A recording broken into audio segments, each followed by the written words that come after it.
Welcome back, YouTubers. This is Omar from Near Mint Condition, and today's Gaiden episode, I'm going to show you my haul for September 2017.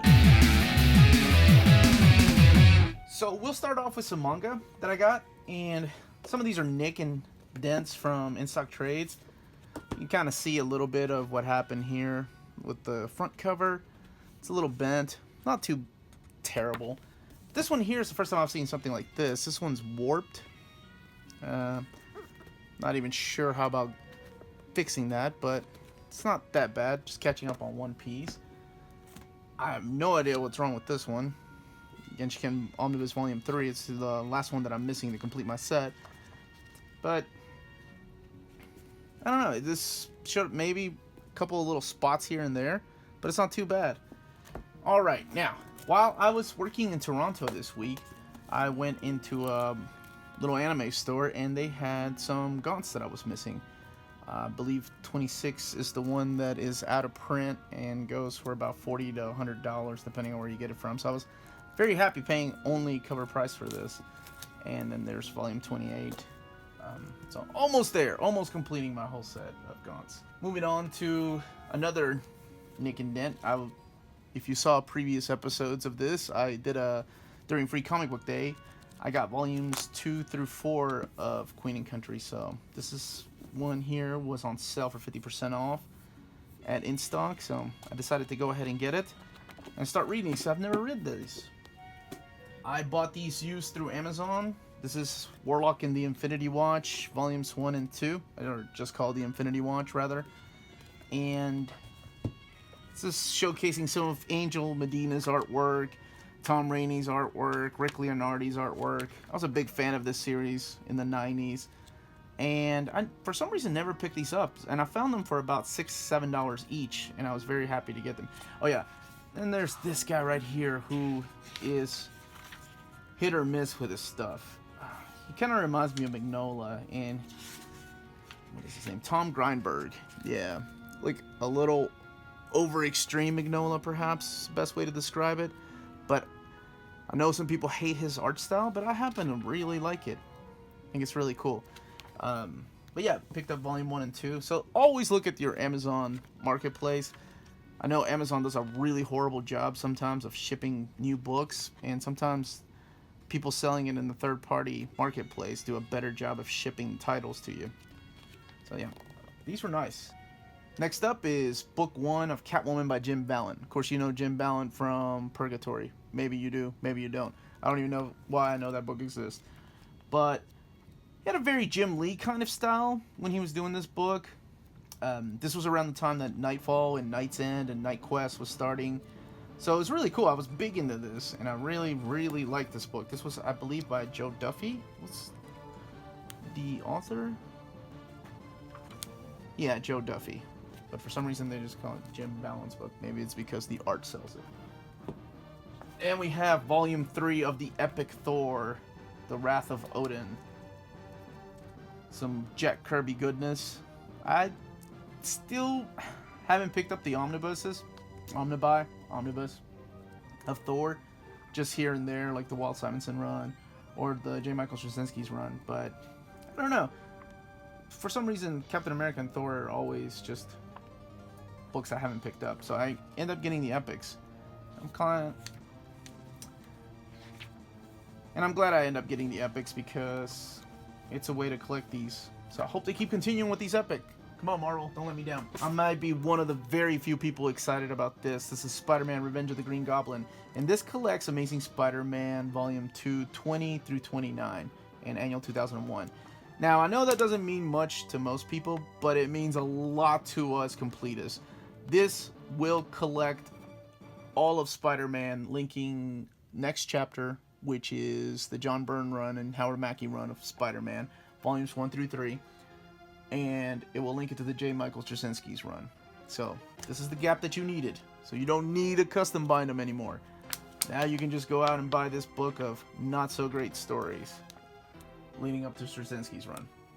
Now, moving on to the hardcovers. I picked up Harley Quinn, and if you watched Omnibus, we were talking about that with Jess. So yeah, if you haven't seen Omnibus, it's a great show. And And unfortunately, Amanda Connor only does the covers, it looks like. And this is collecting the Rebirth issues. I started reading some, and they're pretty entertaining. Not bad. I had never read any of the New 52 run, just some of her old stuff by Carl Kessel and Terry Dodson and Paul Dini. So I was very excited to read some of this new stuff, and we'll get to the Harley Quinn Omnibus here in a second. But yeah, this, again, I can't say enough about these DC Rebirth books. They are completely amazing, and I hope they collect every single title in deluxe hardcover books. So this was only $35, and it collects, I believe, Harley Quinn 1 through 13. So yeah, sometimes you get like for 35 bucks, 15 books. It's a great deal. Not such a great deal is the same price, $35 for Amazing Spider-Man 12 through 19, and material from Free Comic Book Day, and Amazing Spider-Man #1. I don't know. I'm just the completist, so I decided to get this. It's more of Dan Slott's new Amazing Spider-Man, which I guess is volume 3 that we're on right now after his Superior run. And I'm a trade waiter on these, so this is the only way I'll read them, even though I've read some of these already in the Spider-Verse hardcover. So I made a little bit of a mistake buying this Carthago Adventures because I thought I already had Carthago Volume 1, and I didn't, apparently. I thought I always did because I saw a review somebody had posted on a website, and I really liked the artwork, so I was like, oh yeah, I have that book.